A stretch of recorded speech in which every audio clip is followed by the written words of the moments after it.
How to Be Silicon Valley, May 2006. This essay is derived from a keynote at XTech. Could you reproduce Silicon Valley elsewhere? Or is there something unique about it? It wouldn't be surprising if it were hard to reproduce in other countries, because you couldn't reproduce it in most of the US either. What does it take to make a Silicon Valley even here? What it takes is the right people. If you could get the right 10,000 people to move from Silicon Valley to Buffalo, Buffalo would become Silicon Valley. That's a striking departure from the past. Up till a couple decades ago, geography was destiny for cities. All great cities were located on waterways because cities made money by trade, and water was the only economical way to ship. Now, you could make a great city anywhere if you could get the right people to move there. So the question of how to make a Silicon Valley becomes, who are the right people and how do you get them to move? Two types.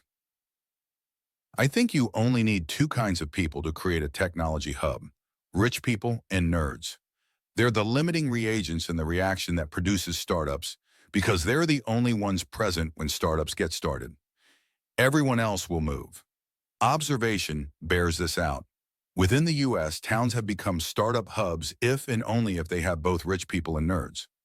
Few startups happen in Miami, for example, because although it's full of rich people, it has few nerds. It's not the kind of place nerds like. Whereas Pittsburgh has the opposite problem: plenty of nerds, but no rich people. The top U.S. computer science departments are said to be MIT, Stanford, Berkeley, and Carnegie Mellon. MIT yielded Route 128. Stanford and Berkeley yielded Silicon Valley. But Carnegie Mellon? The record skips at that point.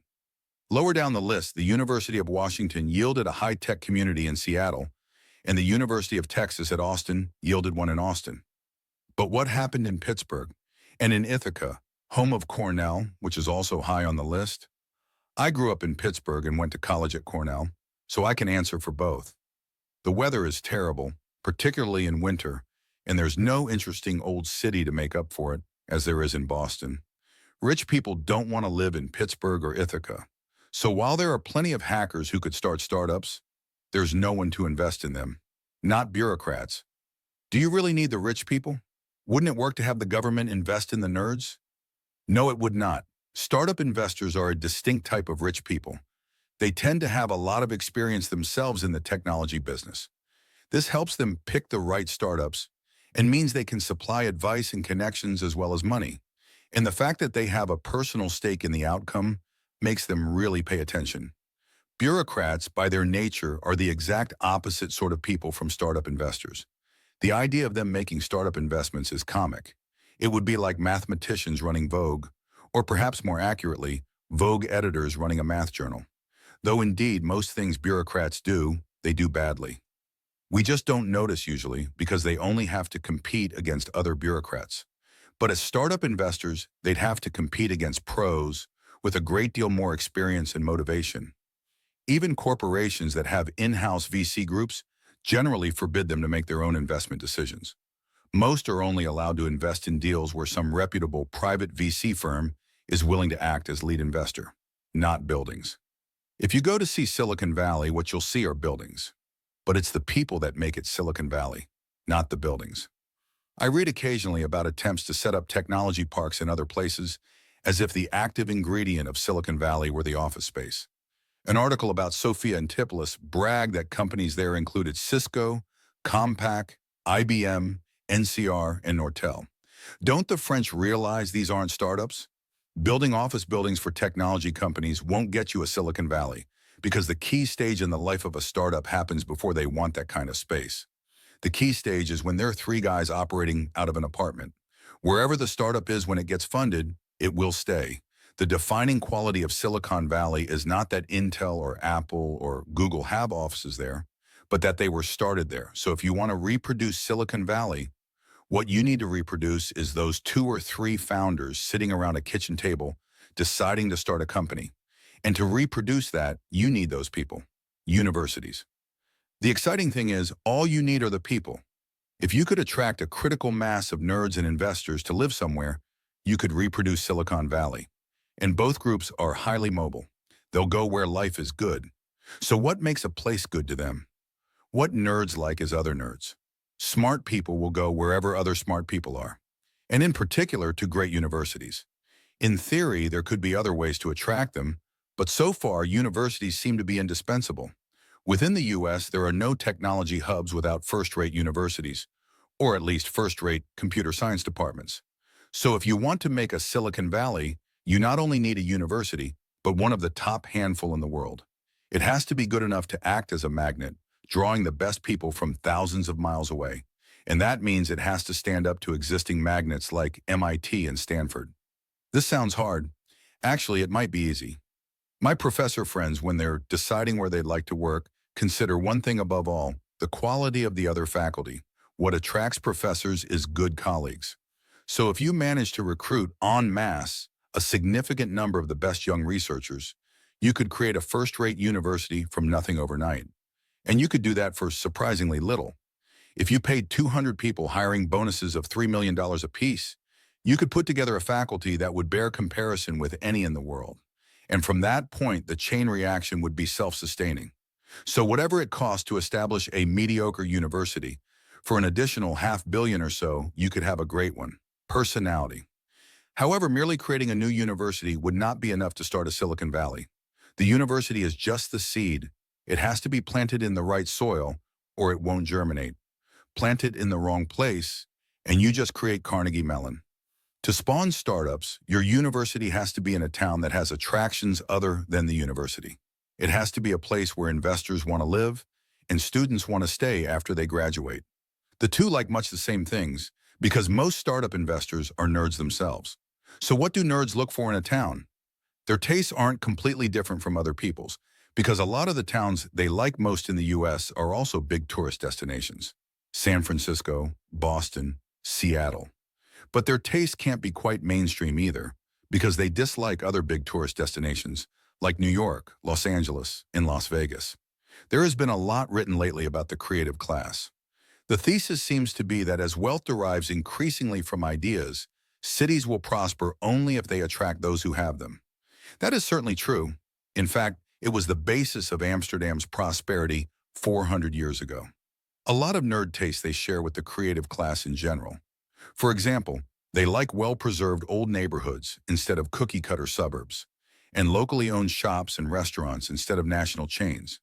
Like the rest of the creative class, they want to live somewhere with personality. What exactly is personality? I think it's the feeling that each building is the work of a distinct group of people. A town with personality is one that doesn't feel mass-produced.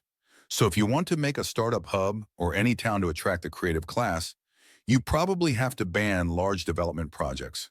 When a large tract has been developed by a single organization, you can always tell. Most towns with personality are old, but they don't have to be. Old towns have two advantages. They're denser because they were laid out before cars, and they're more varied because they were built one building at a time. You could have both now. Just have building codes that ensure density and ban large-scale developments. A corollary is that you have to keep out the biggest developer of all, the government. A government that asks, how can we build a Silicon Valley, has probably ensured failure by the way they frame the question. You don't build a Silicon Valley, you let one grow. Nerds. If you want to attract nerds, you need more than a town with personality. You need a town with the right personality. Nerds are a distinct subset of the creative class, with different tastes from the rest. You can see this most clearly in New York, which attracts a lot of creative people, but few nerds. What nerds like is the kind of town where people walk around smiling. This excludes LA, where no one walks at all, and also New York, where people walk, but not smiling. When I was in grad school in Boston, a friend came to visit from New York. On the subway back from the airport, she asked, "Why is everyone smiling?" I looked and they weren't smiling. They just looked like they were compared to the facial expressions she was used to. If you've lived in New York, you know where these facial expressions come from. It's the kind of place where your mind may be excited, but your body knows it's having a bad time. People don't so much enjoy living there as endure it for the sake of the excitement. And if you like certain kinds of excitement, New York is incomparable. It's a hub of glamour, a magnet for all the shorter half-life isotopes of style and fame. Nerds don't care about glamour, so to them, the appeal of New York is a mystery. People who like New York will pay a fortune for a small, dark, noisy apartment in order to live in a town where the cool people are really cool. A nerd looks at that deal and sees only pay a fortune for a small, dark, noisy apartment. Nerds will pay a premium to live in a town where the smart people are really smart. But you don't have to pay as much for that. It's supply and demand. Glamour is popular, so you have to pay a lot for it. Most nerds like quieter pleasures. They like cafes instead of clubs, used bookshops instead of fashionable clothing shops, hiking instead of dancing, sunlight instead of tall buildings. A nerd's idea of paradise is Berkeley or Boulder. Youth, it's the young nerds who start startups, so it's those specifically the city has to appeal to. The startup hubs in the US are all young-feeling towns. This doesn't mean they have to be new. Cambridge has the oldest town plan in America, but it feels young because it's full of students. What you can't have if you want to create a Silicon Valley is a large existing population of stodgy people. It would be a waste of time to try to reverse the fortunes of a declining industrial town like Detroit or Philadelphia by trying to encourage startups. Those places have too much momentum in the wrong direction.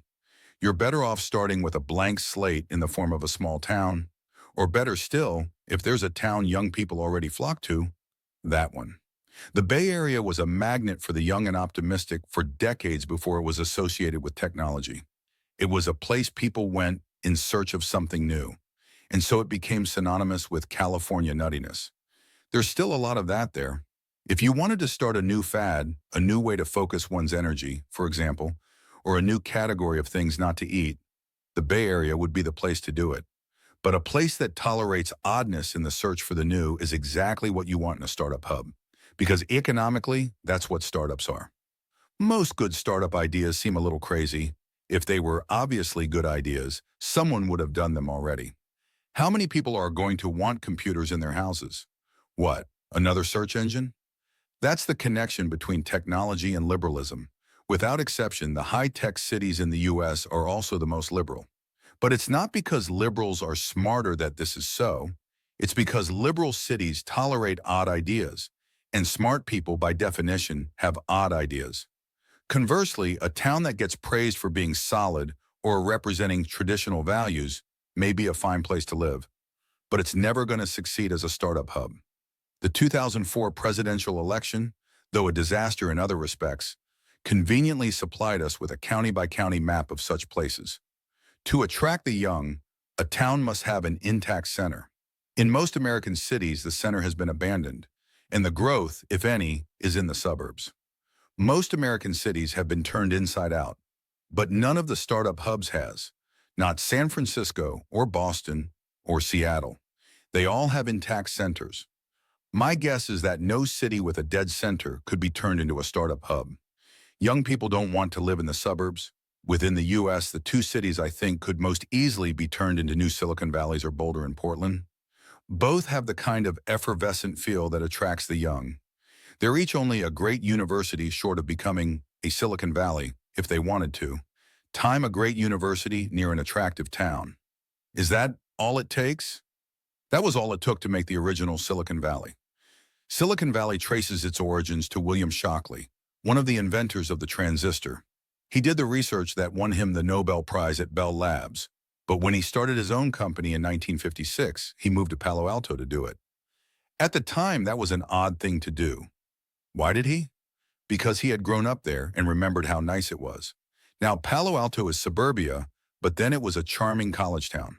A charming college town with perfect weather, and San Francisco only an hour away.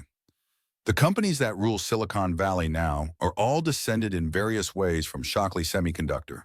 Shockley was a difficult man, and in 1957 his top people, the traitorous eight, left to start a new company, Fairchild Semiconductor. Among them were Gordon Moore and Robert Noyce, who went on to found Intel, and Eugene Kleiner, who founded the VC firm Kleiner Perkins.